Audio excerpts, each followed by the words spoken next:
8:28, good morning to you. This is Breakfast with Stephen and Anne. Let's look through the front pages, should we? Here's the Mail on Sunday there. Their splash reads, Woke Met ban badge tribute to fallen officers. That's police who've been banned from wearing a blue Union Jack symbol, which bosses claim is anti-trans. The Sunday Express is reporting on taxpayers' cash being used to fund open border activists. The headline, Rwanda scheme foiled by £1.5 billion of your money. And the Daily Star is talking about boozed-up hornets on the rampage. Britain apparently facing an invasion of alcoholic Asian hornets. Front page of the Sunday Times has a picture of a French waiter putting out a fire during the ongoing riots there. And in the Sunday Telegraph, George gets a slice of the action at Lord's, along with the Prime Minister and his father. That's little Prince George there having a slice of pizza. Good on him. Let's go through those papers in a bit more detail then with editor of Spike, Tom Slater, and political consultant Emma Burnell. Good to see you both. Let's kick off with Who's Afraid of Virginia Woolf, Tom, in the Sunday Telegraph.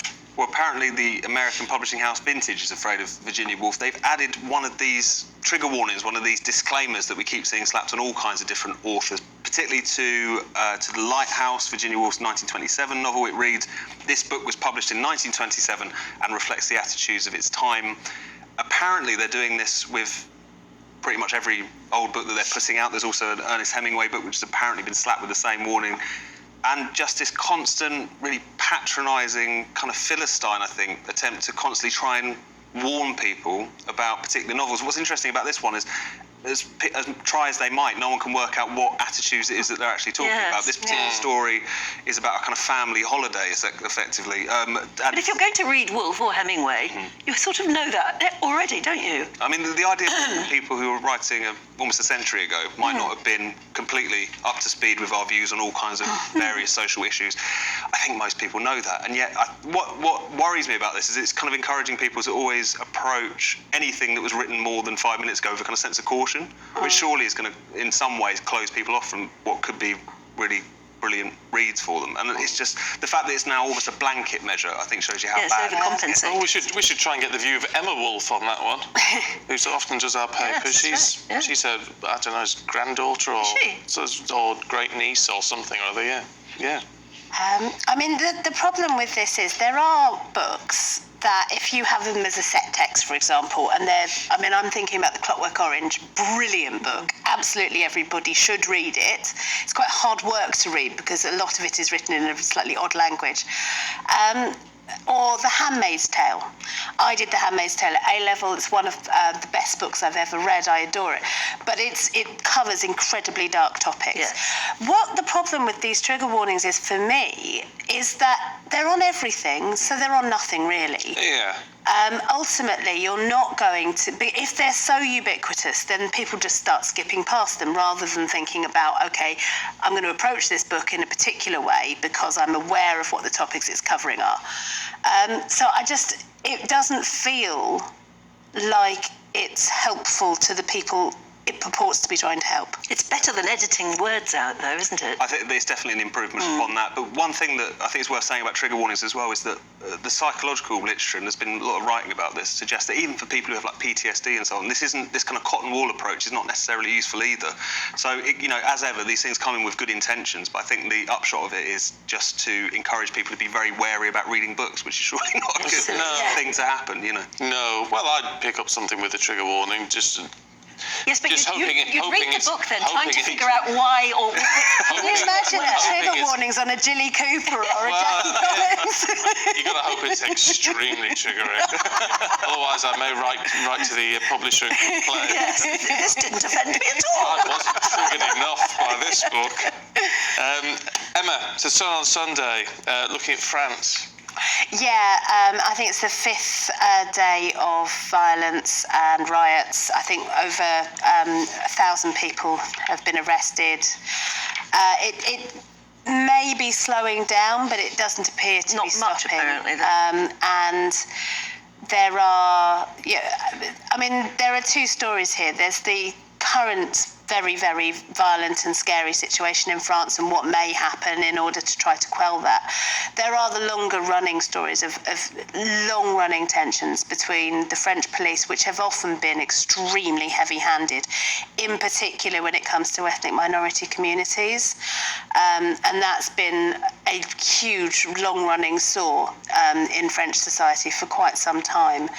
And what I hope is that instead of simply reacting in a give the police loads more powers, enforce, they also do a bit of sort of longer term thinking about how to turn that around, because otherwise these kind of the triggering events, the shooting of the teenage boy, are just going to keep happening. Yeah, it's something got to be looked at.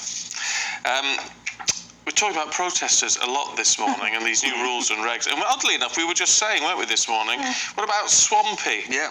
Well, he's 50 now. Can you remind us who Swampy was? Yeah, so Swampy Is. He's 50 now, as you say. He's real name Daniel Hooper. He was a very active environmental campaigner, particularly in the 90s. He still is to this day, but he first kind of shot to prominence, of course, when he was tunnelling underneath roads. The Newbury bypass. Yeah, Exactly. yeah. So this was his kind of claim to fame. Interestingly, he's given an interview with the Sunday Times, and he's kind of distanced himself from Just Stop Oil and some of the more disruptive activist groups. So whilst he was obviously disruptive in his own way in his time, suggesting that he wouldn't sit himself down in the middle of the road, that it is actually putting people off. He's joined a new organisation which is aimed to try and bring people from different kind of parts of majority society together. yeah. It's odd when Swampy is the voice of reason. Well, this is it, and we've had Swampy come out and criticise this. We've also had some of the funders of Just Yes, Stop Oil in that's the right. past week come out and suggest that maybe this isn't working. Everyone's kind of tiring of these tactics, apart from the activists themselves, who seem still pretty committed to it, even though it does seem to turn everyone off. I mean, I think the difference is Swampy was actually taking direct action against the thing he was against. Yes. Whereas interrupting, the snooker or the cricket or what have you, Or the Chelsea Flower Show. is, Or a delivery it's guy like we were trying saying. to go to work or whatever. It's like we've said about a number of things this morning. You have to join too many dots. It doesn't make the kind of direct sense that Swampy's direct action took. They become protests against the public. Yeah. And you wonder Yeah, why yeah. people get upset. And then, a public that you're supposed to be trying to persuade. The reason to have these protests, the prima facie argument is we want to raise the profile of the issue. But unfortunately, and I think what Swampy's alluding to is you're not raising the profile of an issue in a way that's getting people to come along with you. Yeah, I mean, he was in his own right very disruptive, Yes, he and was. the actions that were illegal, and he got arrested and all the rest of it. But he was getting in the way of the diggers, Yeah. Yes. sort of thing, and not the ambulance. Not ordinary Yeah. people trying to go to work. Yeah. Oh, it's fascinating Funny, though, isn't isn't it, when it? people mature? Yes. Funny that, isn't it? Funny that. How we go from that to Sex and the City, I Well, don't it's know, about but let's being try. mature. Being 50, isn't it? Yeah, Right. absolutely. So this story, very positive for me because I'm 48, says that your sex life does not have to slow down or change when you go over 50. Maybe you're just slightly less bothered. Well, apparently not. This is the myth. The myth of the menopause is that it kills your sex drive stone dead. Actually, that apparently is not always true. Plenty of women are having a very active sex life. And the reason that this has been tied to the Sex and the City reboot, they've gone into the second series of And Just Like That. And the opening montage is all four of them having different kinds and very enjoyable sex lives. Moments, yes. Oh, I'll get them tuning in. Never liked Sex and the City. at Didn't all. you? I used to watch it and like it back in the, was it the 90s? Yeah, it was a big 90s show, and wasn't it? Yeah. And it was very much of its time and seemed very exciting and all the rest of it, but made everyone want to drink Cosmopolitans, I seem to remember. I remember. Having a Cosmopolitan in New York is Yes. a thing that you do now when you go to New York because of Sex and the City, definitely. Yeah. It's been an incredibly successful franchise, hasn't Absolutely, it? yeah. And it is quite fascinating, again, seeing the actresses as they get older and the script writing that goes with that. Yeah. And that's what this is addressing, I guess.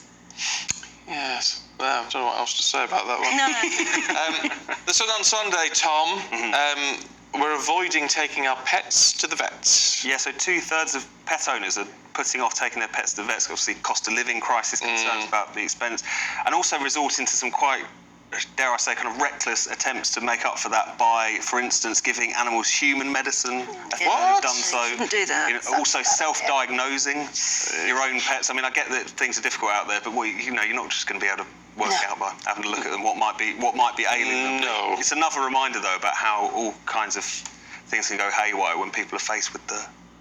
Well, and you've got no prices choice. of You have to pay a vet. Vets are private. Exactly. And it can be a huge problem. It is And of course, there was a big explosion in pet ownership during the pandemic. Yeah. I mean, there's so many more dogs around that you see now because people got so, and having come from that into this cost of living crisis, a lot of people are suddenly picking up bills that they weren't expecting. Yeah, I tell you what, vets always complain about. I've seen it on various things. Is the number. It's why you don't want to self-diagnose. The number of people who take their male dogs or cats to the vet, complaining that they've got big ticks. Oh, I've heard about And this. how do you get rid of these ticks? These awful ticks that my pet has got, and they go through and they go, no, it hasn't got any ticks. Yes, it has. It has. Nipples. What? They think nipples are ticks? Well, yeah, I mean, it's like a cat and a dog, a male dog. They have 6 or 8 nipples, whatever. They always think. It's the thing with vets. They always have people in complaining that their male pet has got ticks and it's just nipples. Oh, for heaven's sake. So you can imagine people buying. Well, I'm glad they didn't try and get rid of the ticks. No. Yeah. Well, this is what you wonder what they do if they're self-diagnosing. Absolutely. Yeah. Ouch. Yes, very much ouch. Poor dogs. Screws, my Uncle Bob used to call them. Screws. Screws. We grew up calling our nipples screws because we're from a shipbuilding background, right? Well, that doesn't excuse No, it. no, we do because my granddie worked in the shipyard. His dad worked in the shipyard and all the rest of it. And so we just grew up in Barrow and everything. It was all very industrial. So he just thought that if you had any surgery or anything, that they were your screws and they had to unscrew them to get your chest off. Oh, And so we grew up just calling them screws. you are watching Breakfast. Or if you're listening on the radio, you're still with us, even No, though it feels slightly surreal this No, morning. but don't you think that's quite nice? You do. I always thought it was really cool. That's how you get your chest off. You unscrew. But our parents do give us weird things to grow up with. Yeah, absolutely. I mean, Sorry, Bob. It's his There birthday are- yesterday. My father always used to be very proud to tell us how do you tell a butterfly from a moth? Oh, I don't know. And I said this in school because this is what he always said. He said, moths have bulbs on the end of their antennae. And my teacher said, bulbs? My father, they have little, round things on the end of their antennae where butterflies don't. That was the thing. But when I said that they had bulbs on the end of their antennae, the whole class fell apart because they were thinking light bulbs, weren't they? Anyway, that's what I'm saying. Sometimes your parents use odd words. my father reminded me of a family saying that we always used to do is how many beans make 5? Yeah. Did with that? No. Setting, Yeah. 2 beans, a bean and a half a bean and a bean. Ooh, I What? like that. So how many beans make 5? 2 beans, a bean and a half a bean and a bean. But what's the point of that? I've no idea. Well, it's just one of teaches those you little fundamental rhymey maths, things. Yeah. isn't it? Yeah, I'm still trying to add that up. Do you want me to do Spike's accounts for you? Yes, I'm worried now. Well, that's what should be a bean counter. Hey, Yeah, there you go. very good. Now, Sunday Mirror. The headline: "Lousy leader doesn't even live in real world." Who could that be? Who are they talking Narrow it about? down for us. Yes. Speaking of bean counters, Rishi Sunak appears to know the value of everything, or the cost of everything, the value of nothing. There are big changes happening to student fees that will increase people's debt for a very, very long time, reduce the amount of money that universities get. And he was heard saying in a private meeting during his leadership contest against Liz Truss that they were going to reduce this costing to universities, which didn't matter because students don't vote Tory, which is not really how you should lead a country. No, but No. they have a point. No, it's a bit of a worrying. it is a little bit. You can't work on that basis. You absolutely can't work on that basis. Do we need to get to the point, though, and I say this as someone who went to a new university, Nottingham Trent, which was Nottingham Poly, it changed in the year I started there, in '92. Do we need to reduce the number of universities, reduce the number of people going to university? So, A, we can fund it through the state, and B, other people are actually not getting useless degrees and are just going on apprenticeships and earning as they're learning and getting good jobs. So we always say this, and we always have this conversation, and I heard a very good anecdote the other day from a Labour MP who's a Tory MP was saying exactly this, and she Googled him while he was speaking. Went, and which of the three of your children would you like not to go to university? It turns out, of course, they were all there. And the problem is if we do that, what we're going to do is start only sending the very middle class to university again. Why would that be? Wouldn't because you they're the ones well, I who wasn't are very middle brought up. class. No, but I mean, I got a grant to go to university. Exactly. So the problem is, when you reduce it down, the people who are going to lose out are not the people who are, the ones that are getting. Now, I think there's a great deal of value to going to university beyond simply the academic thing. It's that really interesting safety net cushion between leaving home properly and going into the workplace. I got a great deal more than just my degree out of my degree. Yeah, but people shouldn't be spending £9,000 a year. No, indeed. Plus everything else on the safety net. But in terms of growing up and the ways that you grow up, it brings you an awful lot more than just the academic side. No, the academic side is essential and important.